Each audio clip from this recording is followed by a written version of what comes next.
Hoje nós vamos continuar no segundo livro de Samuel. Eu ia até passar para o livro de Reis, mas porque o livro de Samuel são tantas as emoções naquele livro, que é tanta coisa que acontece ali que eu resolvi ficar mais um domingo nesse segundo livro de Samuel. É muito emocionante. E vamos falar de uma das coisas mais, entre outros assuntos, vou falar de umas coisas mais perigosas assim, para o cristão, que é a questão da profecia. Profecia é algo muito bom, mas se ela é mal entendida e mal praticada, pode trazer consequências impressionantes. Aliás, o mau entendimento da profecia destrói vidas de cristãos. É uma coisa incrível. Mas eu quero começar por um aspecto aqui, o elemento da tentação. Começar falando da tentação. É que uma coisa na vida cristã é certa. De uma capa para outra da Bíblia, isto daí está certo. É que nós, cristãos, por mais que nós nos dediquemos à palavra do Senhor, à prática de oração, nós nunca alcançaremos a imunidade à tentação. Nós nunca seremos imunes à tentação. A tentação é algo que pode e virá. A questão é que nós devemos estar preparados para que sejamos capazes de ultrapassar a tentação, não de estarmos imunes à tentação.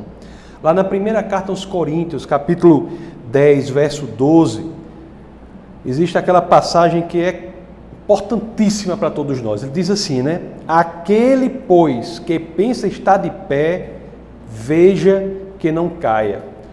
Você que pensa que está em pé, cuidado para não cair. É uma advertência para nós cristãos, que nós devemos sempre estar atentos, alertas, o tempo todo. Aliás, a tentação é um negócio tão assim, que o próprio Jesus de Nazaré foi tentado. O próprio Jesus, que é Jesus, foi tentado. Quanto mais tem gente aqui que diz assim, não, eu não sou tentado. Eu estou numa posição que a tentação não chega à minha porta. Isso não é bíblico. O próprio Jesus de Nazaré foi tentado. Lá, naquela situação do deserto, aliás, até no livro aqui sobre Jó, eu falo dessa passagem, entre outras, lá em Mateus 4, no comecinho do verso 1 ao 11, você fala da tentação de Jesus. Aí, a boa notícia é a seguinte, que sim, nós somos tentados, mas em Cristo nós temos a capacidade de resistir às tentações. Em Cristo nós temos a capacidade de resistir às tentações. Lá, o próprio Jesus fala para Pedro, lá no Getsemane, ele fala para Pedro, está lá em Mateus 26, 42, ele fala para Pedro assim, vigiai e orai. Vigiai e orai. Isso para que a gente não entre na tentação. A tentação vem, mas a gente tem que ter uma vida de alerta. É como se fosse C.S. Lewis, que eu cito muito, gosto muito. Aliás, como eu disse algumas vezes, é o autor que é responsável por minha conversão. A minha conversão se deu graças o primeiro momento da conversão se deu graças à obra de C.S. Lewis. Ele diz uma coisa assim, né?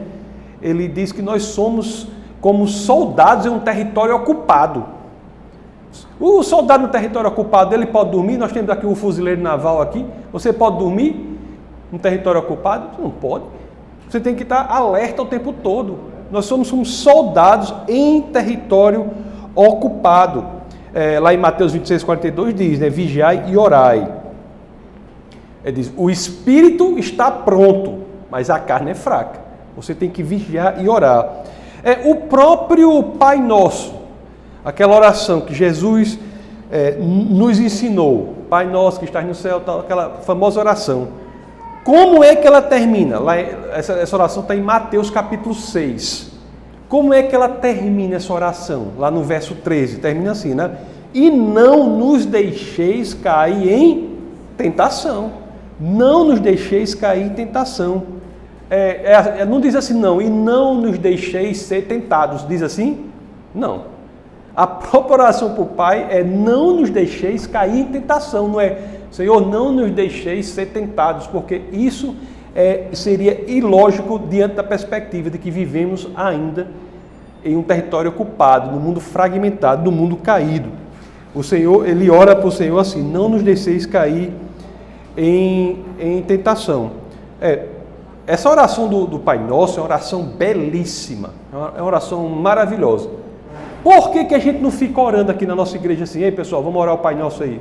Por que a gente não faz isso? Só para deixar claro para alguém que não saiba, pelo que dizem as próprias Escrituras. Se você for para a oração do Pai Nosso, você subir um pouco, você falou Mateus 6, verso 6, eu só quero abrir esse parênteses para deixar claro isso. Mateus 6, verso 6, vai dizer assim, antes de falar a oração, diz como a gente deve orar, e diz assim, tu, porém, quando orares, entra no teu quarto e fecha a porta, orarás a teu Pai que está em secreto, e teu Pai que vem em secreto te recompensará. Aí tem o verso 7, Mateus 6, 7. E orando, não useis de vãs repetições como os gentios, porque presumem que pelo muito falar serão ouvidos. Se você for orar a oração do Pai Nosso, e isso efetivamente vier do seu coração, se você der sentido real à expressão de sua vontade, nas palavras que você está pronunciando, não tem problema nenhum. Agora, o risco de você orar uma oração repetida é que você pode muito facilmente cair na vala da semântica vazia. Você está repetindo palavras sem significá-las no seu coração. É por isso que a oração repetida é muito problemática no cristianismo. Resumo do problema aqui: nós somos tentados, mas temos de viver uma vida de consagração, uma vida de oração constante, uma vida ligada ao Senhor, para nós vencermos essas tentações. Agora, é fácil? Não é fácil. Eu nunca disse que é fácil. Nem a Bíblia diz que é fácil. Existem forças que exatamente nos tentam, assim, nos colocam para o caminho errado, né? Existem forças, o dinheiro, o poder, o sexo, a pornografia, são exemplos dessas forças. São exemplos de coisas com as quais nós temos que lutar. Elas em si não são problemas, mas elas fazem promessas, assim como Deus faz promessas. Então a possibilidade e o problema é você olhar para essas coisas que lhe fazem promessas e você colocá-las no lugar de Deus, idolatrá-las. Esse é o grande problema. E é por isso que muitas pessoas colocam realmente o poder, o dinheiro no lugar de Deus. É por isso que tem muita gente que tem muito poder e tem muito dinheiro e acha o quê? Acha o quê? Que elas são até acima da lei, incluindo aí a lei de Deus.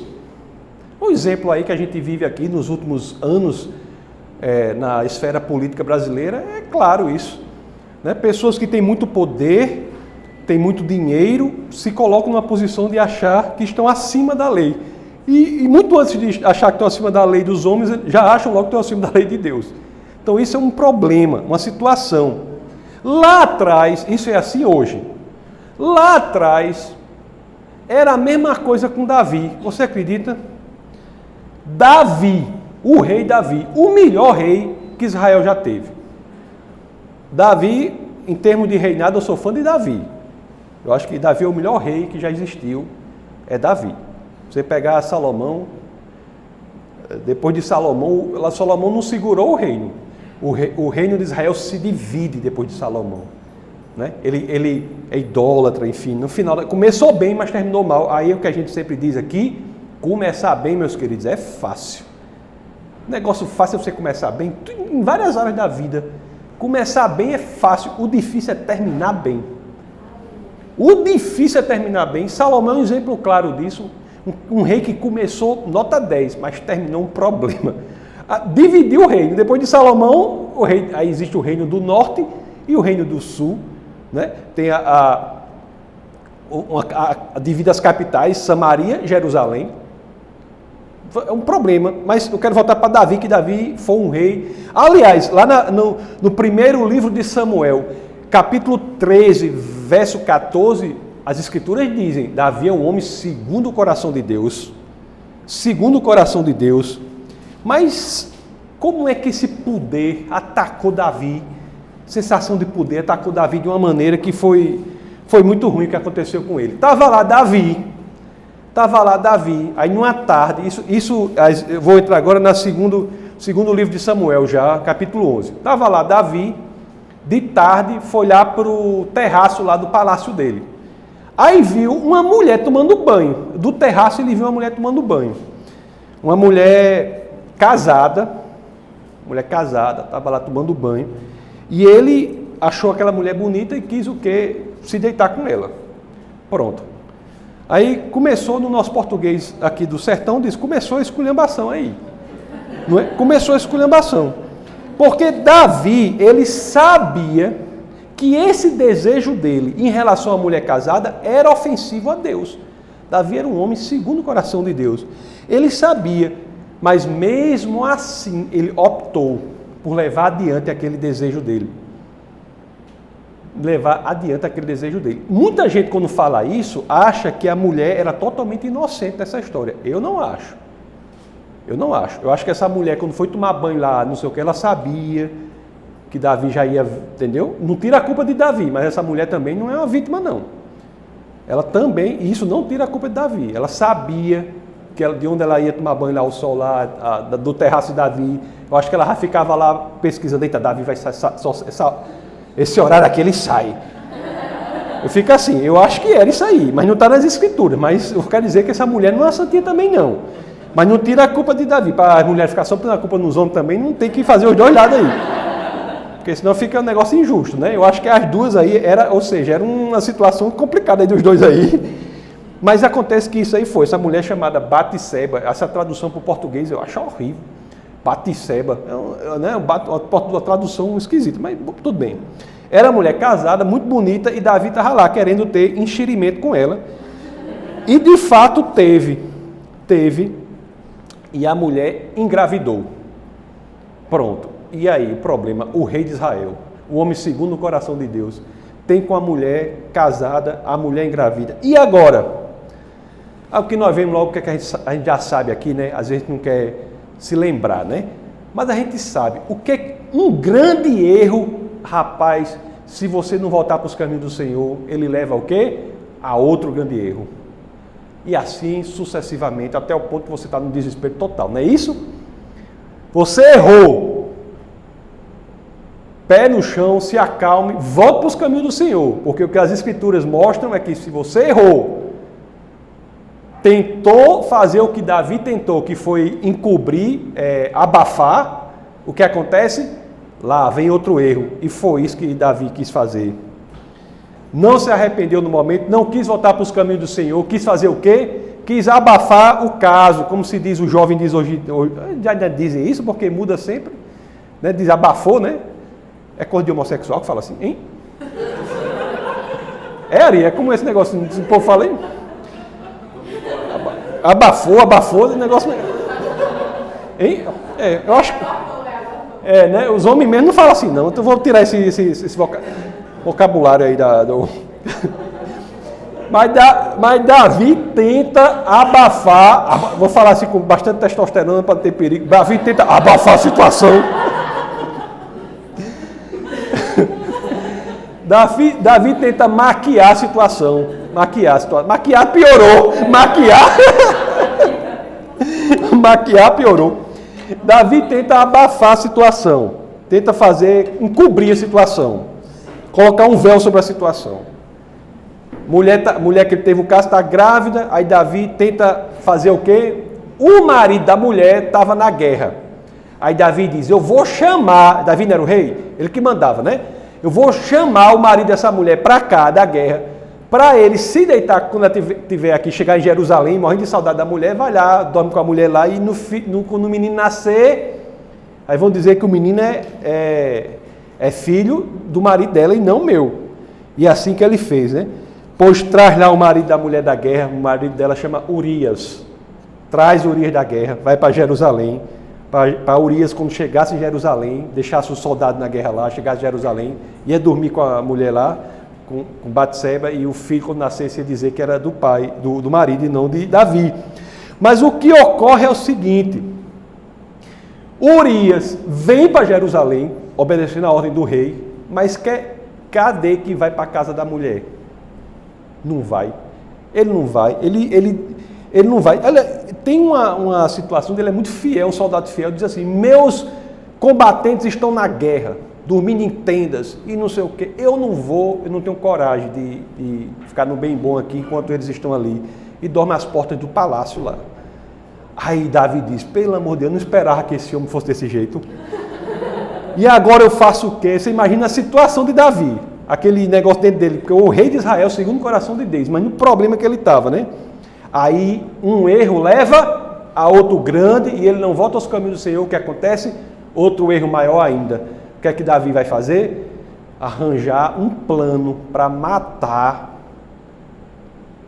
Urias. Meu amigo, um erro leva a outro se você não voltar aos caminhos do Senhor. Lá no segundo livro de Samuel, capítulo 11, versos 14 e 15, mostra o plano infalível de Davi para matar o marido da amante dele, de Batseba. Diz assim, ó, segundo livro de Samuel 11, versos 14 e 15, diz assim, ó: de manhã, Davi enviou uma carta a Joabe por meio de Urias. Davi estava mandando Urias de volta para a guerra e deu uma carta para Urias: leve a carta lá para o comandante. E dizia assim a carta, ó. Aí nela estava escrita a carta: ponha Urias na linha de frente e deixe-o onde o combate estiver mais violento, para que seja ferido e morra. Já pensou o negócio que começou com um enxerimento com a mulher casada, se desenvolve o rei de Israel para um assassinato de uns homens mais fiéis e corajosos da sua equipe. Tudo começou com um enxerimento, a tentação, que ele sabia, mas ele optou pelo caminho errado. E de fato Urias vai para a guerra lá, vai muito perto da muralha lá, uma estratégia que todos sabiam errado, e morre lá. Ele morre, ou melhor, o plano de assassinato, né, deu certo. Foi um assassinato. Quando ele morre, passa um tempinho, aí a mulher fica lá viúva, né? Agora, Batseba está lá viúva e Davi chama a viúva para ser mulher dele e para abafar esse plano. Tudo parecia perfeito agora, ninguém sabia. Tudo parecia perfeito. O menino, ele estava casado com a mulher, era uma mulher dele, Batseba era a mulher dele, mulher muito bonita. Ele estava apaixonado pela mulher. A mulher estava grávida, o filho dele, ele casou com ela que era viúva, tudo perfeito, tudo não tinha erro, não tinha nada. Tudo estava perfeito aos olhos de Davi, tudo, exceto por uma coisa. Qual é a coisa? Ninguém engana a Deus. Não é incrível? Por mais que a gente faça, pode ser o plano mais perfeito do mundo, mas a gente não consegue enganar a Deus. Por mais perfeito que seja o nosso plano, mirabolante que seja, que a gente acha que os nossos olhos ninguém vai descobrir, a Deus ninguém engana. Isso é um princípio muito forte. E Deus viu o erro de Davi, claro, e isso desagradou a Deus. O último verso do capítulo 11, que a gente estava lendo aqui, diz assim, ó, o último verso, que é o 27, né? O último verso do capítulo 11 do segundo livro de Samuel, diz assim, segundo de Samuel 11, 27. Passado o luto, Davi mandou que a trouxessem para o palácio, trouxesse a viúva, né? Ela se tornou sua mulher e teve um filho dele. Aí o capítulo termina assim. Essa é a frase mais importante do capítulo. Mas o que Davi fez desagradou ao Senhor. Meu amigo, aí Deus, como sempre, fez com Davi, faz com a gente, faz com qualquer pessoa. Quando a gente erra, a ideia de Deus, o que Deus quer fazer é nos resgatar. Deus não esconde os problemas, não abafa, Ele traz à tona o problema. O problema é exposto para que a gente trate, se arrependa, e Ele está lá para nos resgatar. E Ele iria fazer isso com Davi. Mas na situação teológica de Davi lá, que é a nossa hoje aqui, que nós temos o Espírito de Deus, mas naquela situação lá de Davi, Não tinha o Espírito de Deus. E Deus falava às pessoas por meio de profetas.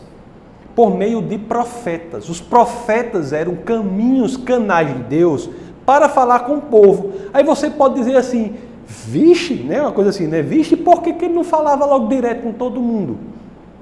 Eu vou dizer uma coisa para você. Numa situação de mundo caído, de mundo quebrado, uma das coisas mais aterrorizantes que poderiam existir era ouvir a voz de Deus. Você imerso no pecado, ouvir a voz de Deus, naquela situação, naquela situação teológica, era algo aterrorizante. E não sei o que estou dizendo não, são as Escrituras que dizem isso aí. Deixa eu ver aqui, eu selecionei alguns aqui, ó. Lá em Salmos 46, 6. Salmos 46, 6. As Escrituras assim dizem: nações se agitam, reinos se abalam. Ele, Deus, né, ergue a voz e a terra se derrete. Imagina aí. Lá no Monte Sinai, que era o monte em que Moisés subiu para receber as tábuas. Está lembrado dessa história? Para receber as tábuas. Os homens estavam lá. Você acha que Moisés fez questão de ir sozinho? Moisés não fez questão de ir sozinho, não. É o povo que estava se tremendo todinho. Não tinha coragem, não poderia, tinha um medo de estar na presença da voz do Senhor. Ele dizia assim, ó, lá em Êxodo, capítulo 20, verso 19, diz assim, ó, no Monte Sinai, lá que o povo diz assim para Moisés: homem, vá você, que eu não tenho coragem não. Vá você lá falar com o Senhor, que eu mesmo não quero estar lá não. Eu não tenho coragem não de ouvir a voz dele não. Aí Moisés vai, né? Vai. Lá em Êxodo 20, 19 diz assim, ó, e disseram a Moisés, o povo dizendo a Moisés: fala tu mesmo conosco e ouviremos, mas que Deus não fale conosco para que não morramos. A presença de Deus, ó, Deus é amor, mas Deus é santidade. Deus é justiça. A presença de um pecador diante do Senhor é extremamente aterrorizante. Extremamente aterrorizante. O uso da profecia antes do envio do Espírito Santo. Tem gente que fala assim, antes do Novo Testamento, mas na realidade a pessoa que diz assim, quer dizer assim, antes do envio do Espírito Santo. O uso da profecia antes do envio do Espírito Santo é ato de misericórdia de Deus para poder falar com o seu povo que não podia estar na sua presença.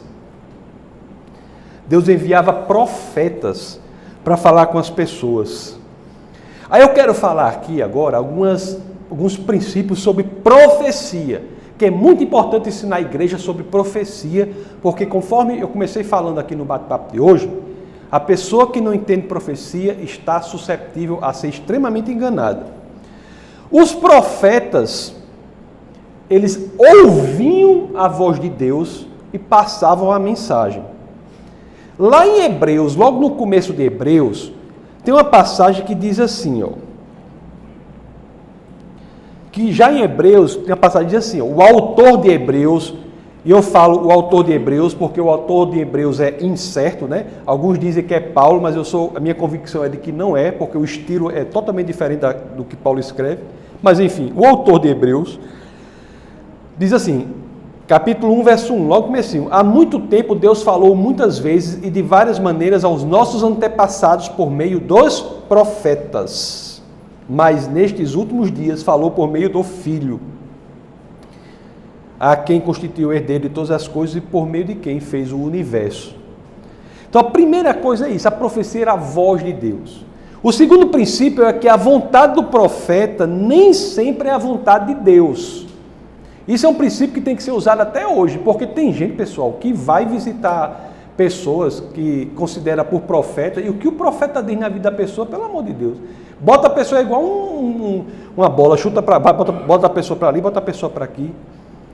Tem que ter cuidado com isso. Aliás, no culto passado, o que foi que nós vimos aqui? Um caso nas Escrituras, um caso claro nas Escrituras. A gente viu o capítulo 7, um caso claro nas Escrituras, quando Davi queria construir o templo, Davi diz assim, eu quero construir o templo para o Senhor fez tanta coisa para mim, eu quero construir o templo para o Senhor. Aí o profeta estava perto dele, que era Natan, né? Aí Natan disse assim, maravilha, vá adiante, construa o templo. Aí daqui a pouco o Senhor fala com Natan e diz assim para Natan, Natan, diga a Davi que não é ele que vai construir não. Não é ele que vai, ou seja, a vontade do profeta é uma, a vontade de Deus é outra.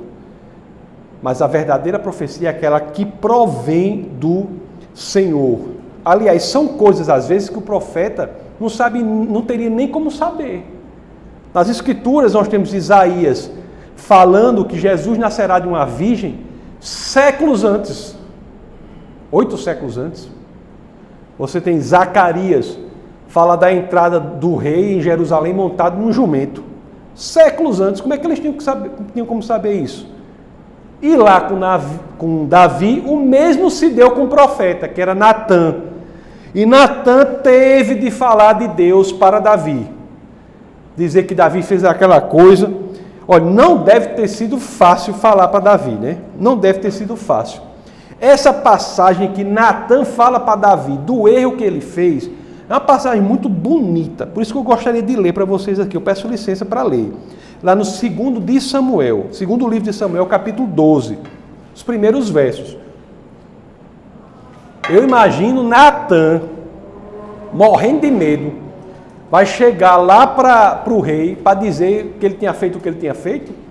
Aí como é que Natan, eita, e agora? Aí Natan diz de forma interessante, ele diz assim, ó, capítulo 12, do segundo livro de Samuel, no verso 1, dizem assim as Escrituras, ó. E o Senhor enviou a Davi o profeta Natan.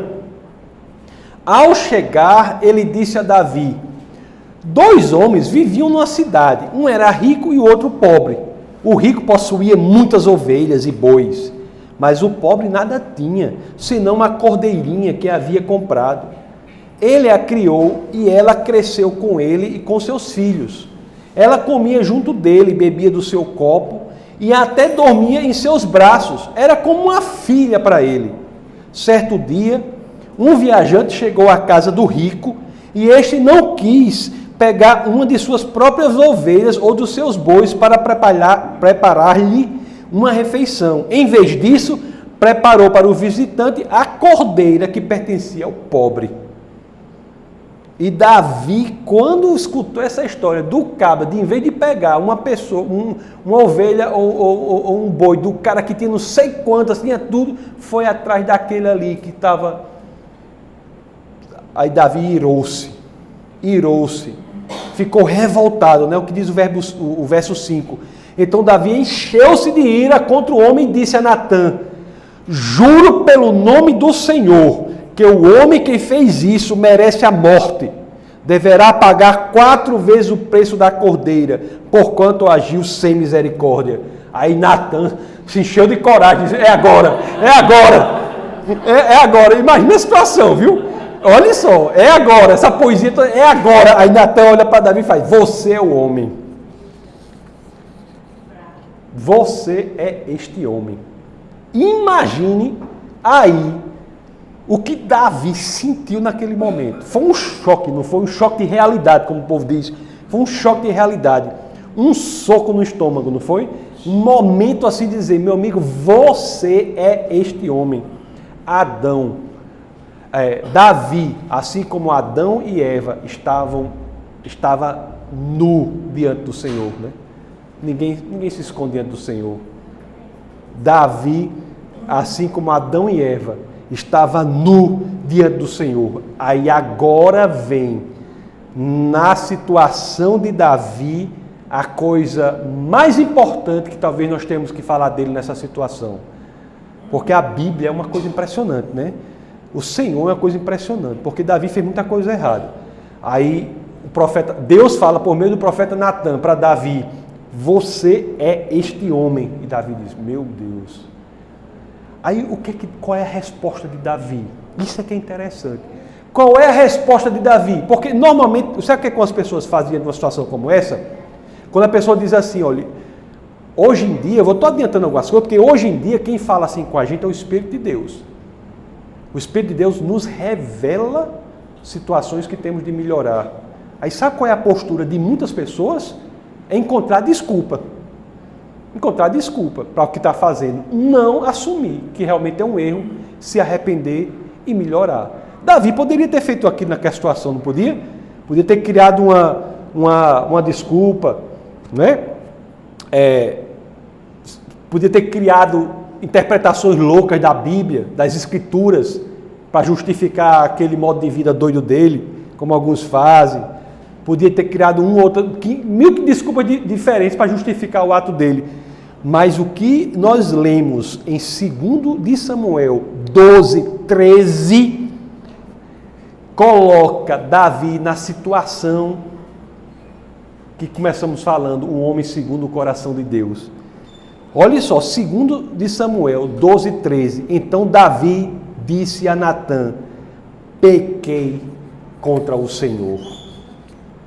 Pequei contra o Senhor. Davi é sim o homem segundo o coração de Deus, não porque não erra, mas porque se arrepende, reconhece seu erro e volta para os caminhos do Senhor.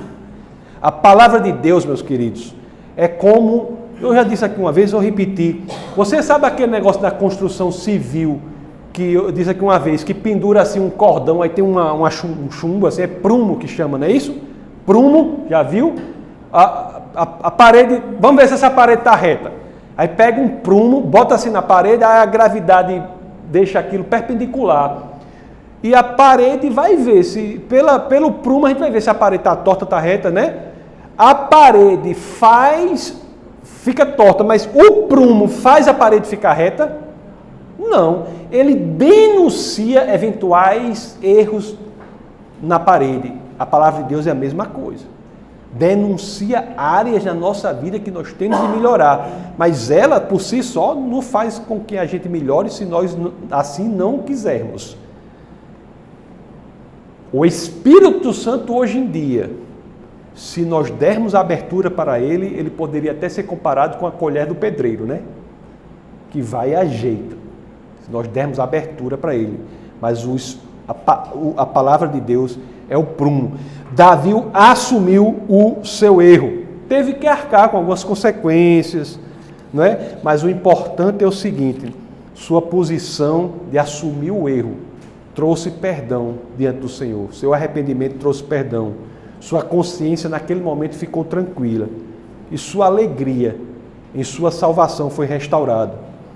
Olha, o que é importante, meus queridos, saber é o seguinte: no Antigo Testamento, não é sempre que as pessoas têm essa postura, não. Essa postura é uma postura muito importante para nós cristãos termos, mas não é sempre que nós vemos, não. Você sabe um outro exemplo que a mesma coisa acontece, não sei se vocês estão lembrados, tem um outro exemplo nas Escrituras de um profeta que fala ao rei, denuncia ao rei o mesmo problema de imoralidade assim, sexual, mas a consequência é diferente. São 1000 anos depois dessa história de Davi aqui, nós temos lá João Batista, o profeta João Batista. Ele chega para Herodes e fala do erro que é ele estar tendo relações com sua cunhada. Aí lá em Mateus capítulo 14, verso 3 e 4 diz assim, ó.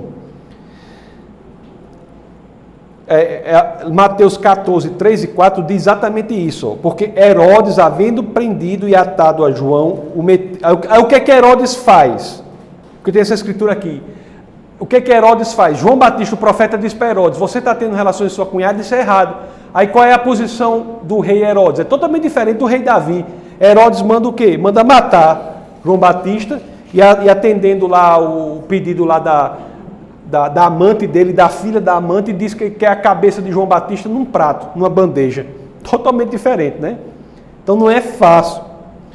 Você já pensou, inclusive, outra coisa interessante que a gente aprende disso aqui, você já pensou, uma coisa que sempre me deu curiosidade é o seguinte: quando a gente lê Jesus, a história de Jesus, a biografia de Jesus, em Mateus, Marcos, Lucas e João, tem uma passagem lá em Lucas, entre outros, que diz que Jesus não respondeu ao interrogatório de Herodes, ao passo que respondeu a Pilatos.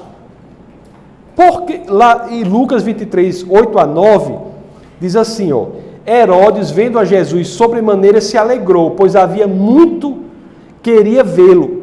Por ter ouvido falar a seu respeito, esperava também vê-lo fazer algum sinal, e de muitos modos o interrogava. Aí diz, Jesus, porém, nada lhe respondia. Jesus viu o coração das pessoas e viu que Herodes já estava fechado o seu coração para a palavra de Deus, quando escutou por meio de João Batista. E Jesus, naquela situação, vendo a dureza do coração de Herodes, não tinha mais nada a acrescentar. Isso aí nos ensina também alguma coisa, viu? Nossa tarefa aqui como cristãos de evangelizar é uma tarefa de mostrar Jesus Cristo conhecido para os outros e mostrar a razoabilidade da visão de mundo cristã. Se a pessoa quer ou não seguir, problema da pessoa. Você não vai ficar sofrendo, morrendo, se estressando porque uma pessoa... Não, você tem que fazer o seu melhor para o Senhor e confiar no Espírito Santo, mas tem pessoas que optam por não seguir, como Herodes. O próprio Jesus disse, eu não tenho pessoa, certamente, não tenho mais nada a acrescentar, porque o próprio Pai, falou para ele por meio de João Batista, e ele mandou matar o profeta, ou seja, não tem um coração fechado. Bom, essa história nos fala sobre profecia. Agora, eu tenho que falar, antes de terminar, sobre como é a profecia hoje. Deixar clara. Porque eu já disse para vocês, isso é um perigo que o cristão vive, viu?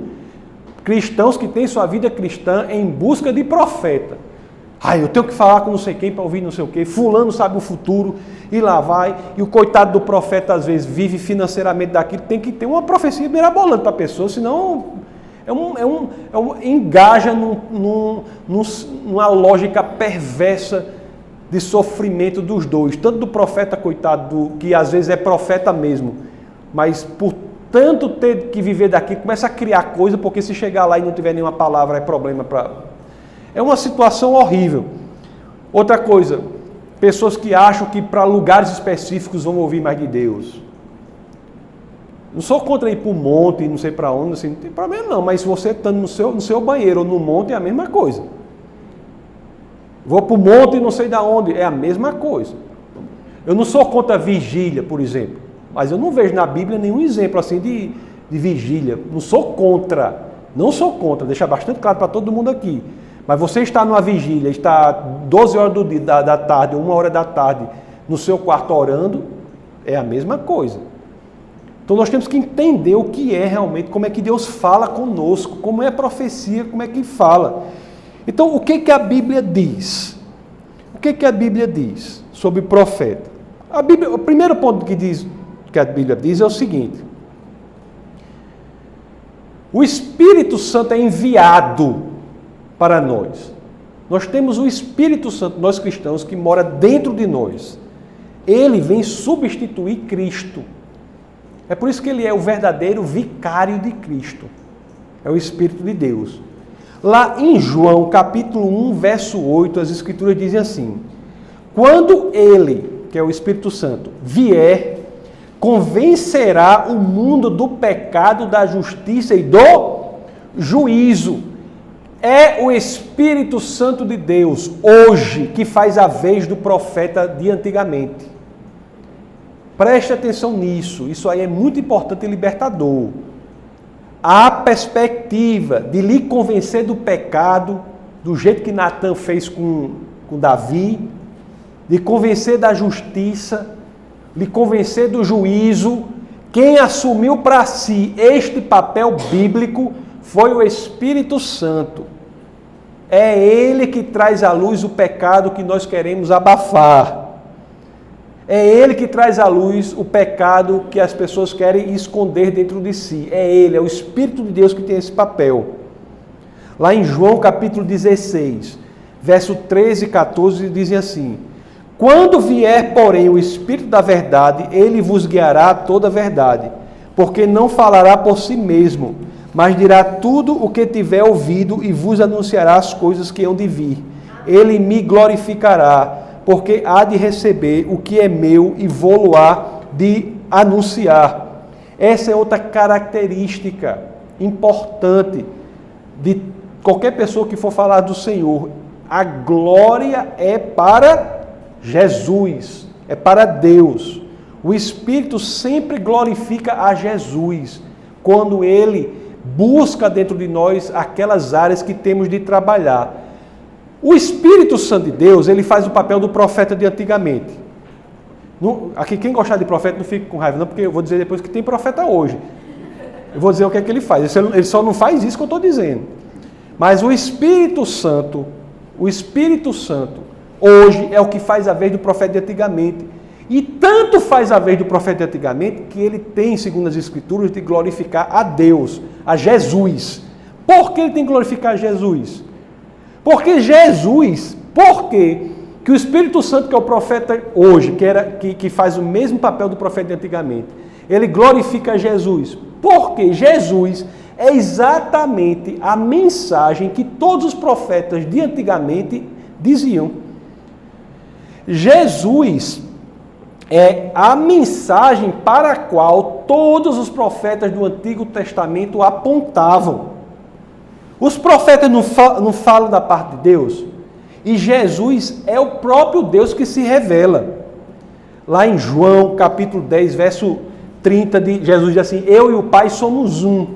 Por isso que ele tem que glorificar a Jesus. Jesus não é apenas a mensageiro, ele é também a mensagem. Isso é muito importante que vocês saibam disso aí, meus queridos. O Espírito Santo, portanto, é quem faz a vez do profeta, revelando os nossos pecados. Então, cuidado. Você é cristão, você tem um Espírito dentro de você. E ele é que é capaz de perseguir, levantar os mais obscuros labirintos da nossa consciência e trazer à luz, às vezes, coisas que nós estamos tentando esconder durante décadas. E traz à luz para quê? Para que, com a ajuda dele mesmo, nós possamos trabalhar isso e sermos verdadeiramente livres do pecado. Entendeu? Essa é a teoria. Aí você diz assim, mas na prática, como é que funciona? A teoria eu achei legal, mas na prática, como é que funciona? Vamos ver algumas perguntas na prática. É assim, devemos crer hoje em toda e qualquer pessoa que diz que fala em nome de Deus? Não. Não devemos crer em toda e qualquer pessoa que diz, assim diz o Senhor. Diz assim. Então, toda e qualquer pessoa deve crer? Não. Por quê? 1 de João, capítulo 4, verso 1. Diz assim, ó. Amados, primeira carta de João, capítulo 4, verso 1. Amados, não creiam em qualquer espírito, mas examinem os espíritos para ver se eles procedem de Deus. Porque muitos falsos profetas têm saído pelo mundo. Eu tenho obrigação, na posição em que eu tenho aqui nessa igreja, em que eu sirvo essa igreja, de avisar vocês. Este mundo é cheio de falsos profetas, que vêm e falam em nome de Deus, dizem falar em nome de Deus. Cuidado, primeira coisa, fiquem vacinados. Não é? Você vai para um canto, recebi uma palavra, pode ser, pode não ser. Se você é neném espiritual nas Escrituras, é muito provável que você vá, acredite e aquilo mude sua vida e você deixe. Tem casos horríveis que na nossa caminhada aqui nós sabemos, gente de dizer assim, assim diz o Senhor, você é a esposa de fulano, só que fulano era casado. Tem muitos casos de vidas que são destruídas por conta de falta de maturidade na questão de profecia. Agora, vamos dizer uma coisa, se a pessoa parece mesmo ser um profeta do Senhor, eu devo imediatamente aceitar a profecia? Não. Mesmo, primeiro você tem que ver, e mesmo que a pessoa seja reconhecidamente uma pessoa de Deus, seja um profeta, ele deu uma profecia para você, você deve imediatamente aceitar? Não. 1 Coríntios, capítulo 14, verso 3. Primeira carta aos Coríntios, capítulo 14, verso 3.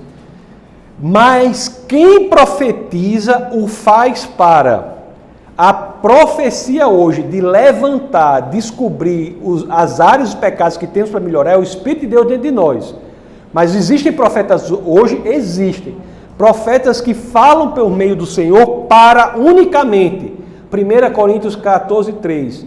edificação, encorajamento e consolação dos homens. Fala para edificação, encorajamento e consolação dos homens. Toda profecia, portanto, meus queridos, tem de passar por esse crivo. Tem de servir para edificação, encorajamento ou consolação. Senão, não é profecia bíblica. A profecia tem de vir de Deus e não da vontade do homem. E mesmo se passar por esse crivo, é de um profeta, é para edificação, encorajamento e consolação. É profecia do Senhor? Não necessariamente. Lá na 2 de Pedro, capítulo 1, verso 20 a 21, diz assim, ó. Diz que nenhuma profecia vem do homem, ela vem de Deus. E, portanto, você deve julgá-la. Você deve julgar a profecia. Isso está na primeira carta aos Tessalonicenses, capítulo 5, versos 20 a 21. Quando as Escrituras dizem assim, 1 aos Tessalonicenses 5, 20 a 21. Não tratem, existe profecia hoje? Existe. Aí diz assim, ó, não tratem com desprezo as profecias, mas ponham à prova todas as coisas e fiquem com o que é bom.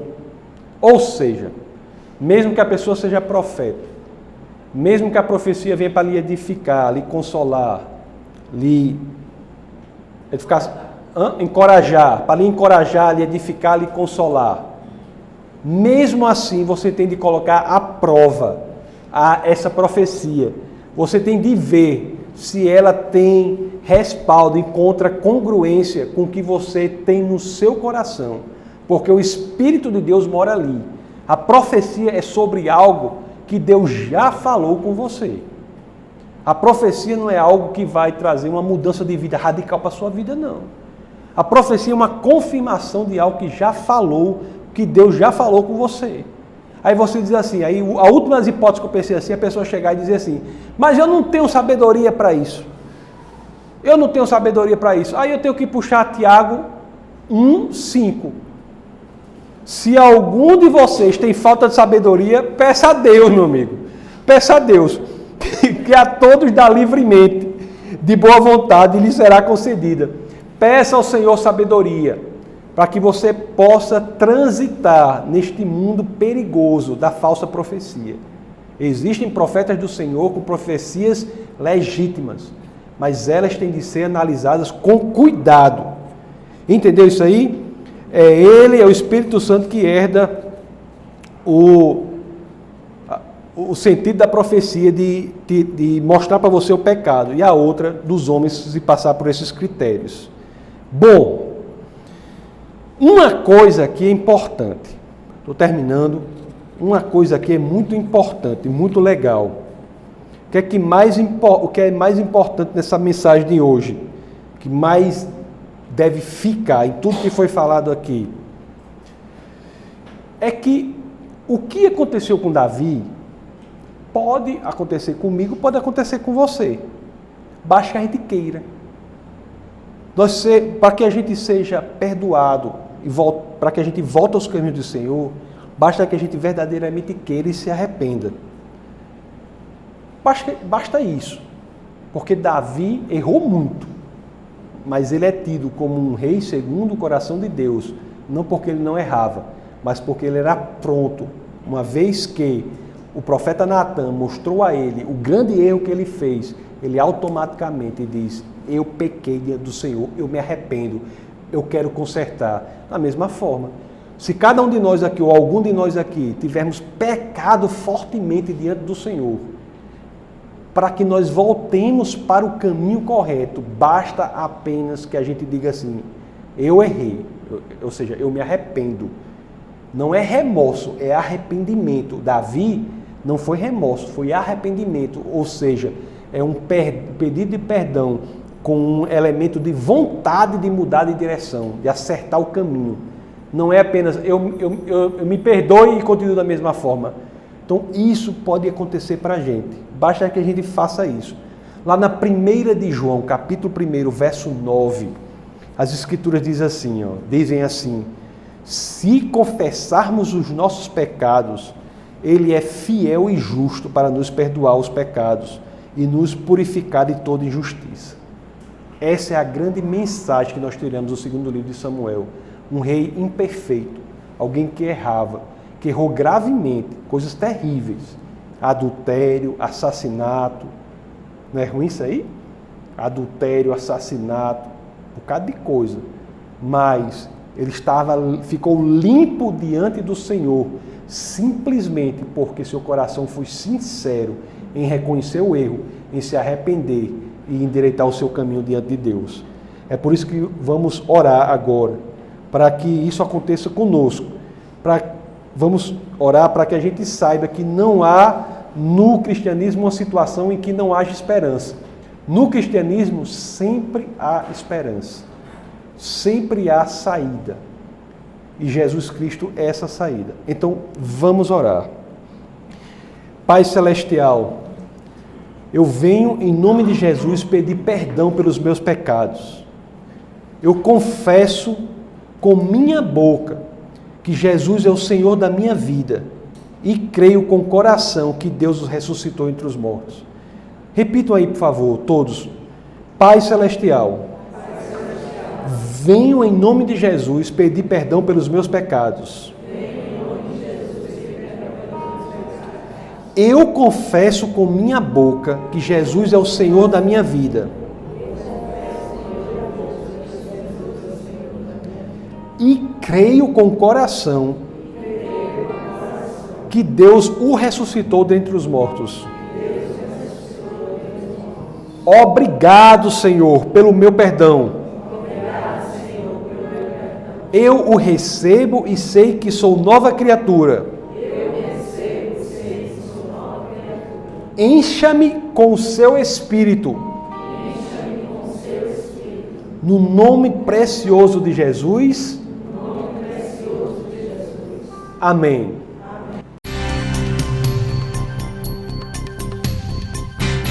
Essa foi uma produção do Ministério Internacional Defesa da Fé, um ministério comprometido em amar as pessoas, abraçar a verdade e glorificar a Deus. Para saber mais sobre o que fazemos, acesse defesadafé.org.